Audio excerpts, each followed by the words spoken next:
زندگی میں اتنے ڈاکے ڈالے. لوگ قتل کرنے پہ فخر کرتے ہیں اور کہتے ہیں مجھے جانتے نہیں ہو میں 20 آدمیوں کا قاتل ہوں. یعنی برائی پہ فخر کرنا یہ من جانب اللہ ایک صلاح ہوتی ہے جس کا نتیجہ یہ ہوتا ہے کہ آدمی جس برائی پہ فخر کرتا ہے اس سے باز نہیں آتا, اس میں اور دھنستا چلا جاتا. اسی طرح بعض جاہل لوگ رسومات کو دین بنا لیتے ہیں حالانکہ وہ دین نہیں ہوتا. ان رسومات میں ایک سائیکولوجیکل اثر ہوتا ہے کہ آدمی ہر بندے کے ذہن میں ہوتا ہے کہ میں کوئی ایسا کام کروں جس سے میں دوسروں میں نمایاں ہو جاؤں.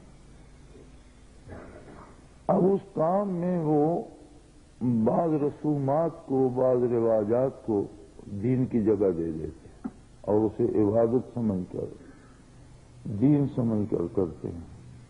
لیکن یہ ساری سمجھ بظاہر ہوتی ہے, ان کے دل میں یہ ہوتا ہے کہ جو مجھے دیکھے گا وہ سمجھے گا بہت بڑا کام کر رہا ہے. وہ اپنی اس سائیکولوجیکل جو ایک ان پر ہے اس کا اثر اس کی تسکین کے لیے کر رہا ہوتا ہے.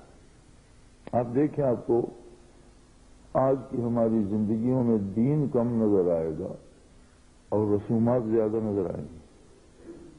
شادی ہو, مرگ ہو, کسی کا آنا جانا ملاقات ہو, بازار ہو.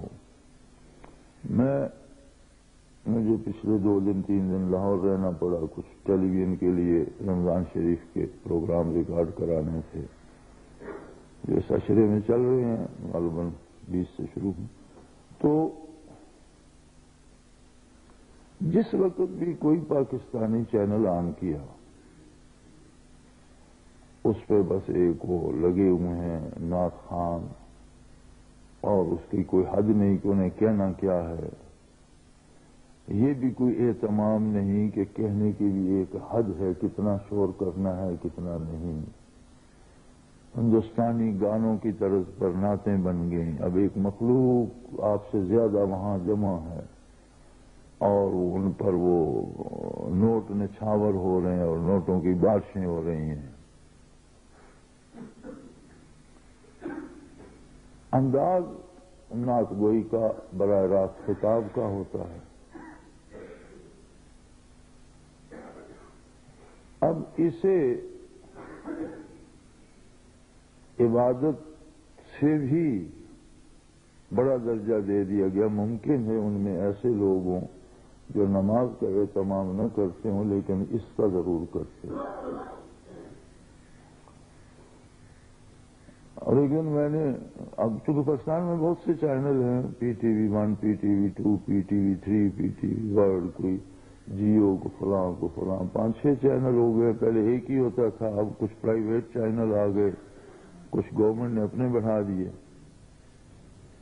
تو تقریباً خبروں کے علاوہ یا کسی وقت کوئی ڈرامے شرامے کے علاوہ اکثر یعنی میرے خیال میں 24 گھنٹوں میں کم از کم 18 گھنٹے سب چینلوں پہ یہی چل رہا ہے. یا قوالی لگی ہوئی ہے یا کچھ جو قوال مر گئے ہیں ان کی لگی ہوئی ہے یا کچھ تازہ لگی ہوئی ہے اور مخلوق جمع ہے اور نوٹ بارش کی طرح برس رہے ہیں. اب اس میں 3 چیزیں آ جاتی ہیں. پہلی بات تو یہ ہے کہ بارگاہ نبوی کا اپنا ایک انداز ہے. ادب گاہست زیر آسماں از عرش نازک تر نفس گم کر دمی آئن جنید و با یزیدی جا. کہ آسمان کے نیچے بارگاہ نبوی جو سجی ہے یہ عرش سے نازک تر ادب گاہ ہے اور یہاں اللہ کے بڑے بڑے مکرم دم ساز کے اور چپکے سے داخل ہوتے ہیں. اس لیے کہ اللہ کا حکم ہے لا ترفعوا اصواتکم فوق صوت النبی. نبی علیہ الصلوۃ والسلام کی آواز سے تمہاری آواز بلند نہیں ہونی چاہیے. اور اس کے ساتھ وعید ہے کہ اگر کسی نے یہ جرم کیا تو اس کی زندگی کے تمام اعمال ضائع کر دیے جائیں گے, کوئی نیکی قبول نہیں ہوگی. ان تحبط اعمالکم وانتم لا تشعرون۔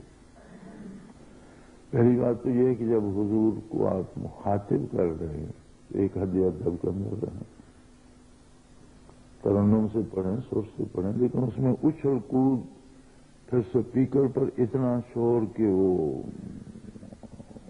کان پھاڑ رہا ہے۔ دوسری حد یہ ہے کہ بات اس انداز سے کی جائے جس انداز سے اللہ نے حضور کی تعریف کی ہے، یعنی ہر نعت کی یہ شرط ہے کہ ان حدود کے اندر ہو جو حضور کی صفات ہیں۔ اپنی طرف سے کوئی بات گھڑ کے حضور کی طرف منسوب کرنا، یہ دوزخ جانے کے لیے صرف یہ جرم کافی ہے۔ حدیث پاک ہے من کذب علی متعمدا فلیتبوأ مقعدہ من النار او کما قال رسول اللہ صلی اللہ علیہ وسلم، کہ جس نے عمدن میری ذات پر جھوٹ بولا، ایسی بات گھڑ کے منسوب کر دی جو نہیں ہونی چاہیے، وہ اپنا ٹھکانہ دوزخ میں تلاش کرے۔ تو اس طرح کی مزہ سرائی جو گستاخی میں آتی ہے، پھر آپ فلمی گانوں سے اس کے انداز لے لیتے ہیں اور پھر وہ ذریعہ معاش بن جاتی ہے۔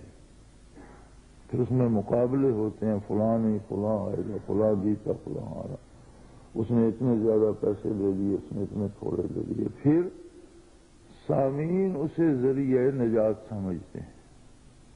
یہ عقیدہ بجائے خود گمراہ کن ہے، اور اتنا اہتمام کرتے ہیں کہ شاید بیشتر ان میں روزے میں نہ ہوں، بیشتر ان میں سے نماز کا اہتمام نہ کریں، لیکن اسے ذریعہ نجات سمجھ لیتے ہیں۔ تو یہ کیا ہے سارا؟